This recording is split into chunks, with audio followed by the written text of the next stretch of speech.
In statement on Tuesday, his lawyers said pregnant woman who sued the state on abortion restrictions in Kentucky said the embryo is no longer cardiac activity. He filed lawsuit argues he had violated.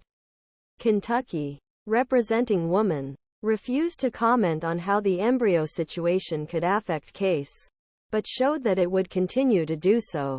Jane Doe called an abortion in Kentucky and when she couldn't get one, the state came out bravely forward to challenge abortion.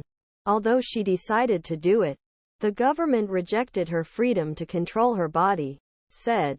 Like Jane, Kenuckans should only be able to focus on their health and should not have to worry about suing. Unfortunately, difficulties in patient leading difficulties, such as Jane, are only ways bring down prohibitions under right of privacy and self-determination.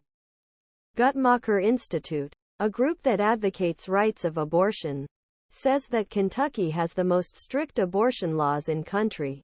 Rejected his request. The case is challenging two laws in Kentucky. One is only a medical emergency or life in case of endangering life and allowing an abortion prohibition after 6 weeks of pregnancy.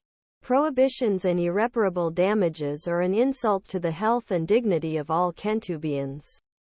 He says, everyone who can become pregnant has the right to determine their own future and decide on relations and life opportunities without the government intervention.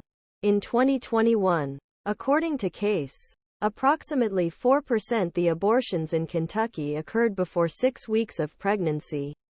26% cardiac activity was typically detected in 6th week. Attempts to access health services accused by Kentucky forced individuals to take more legal, medical risks and endanger the lives, security, health, future welfare of their families.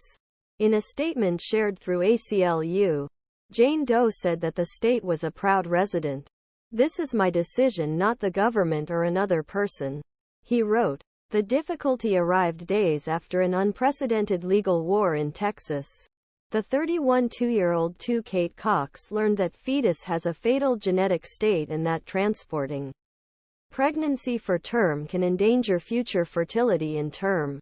Guerra Gamble, judge of Travis District, a Democrat, approved abortion under narrow parameters in state ban. But on Friday, Texas Supreme Court temporarily blocked approval of Supreme Court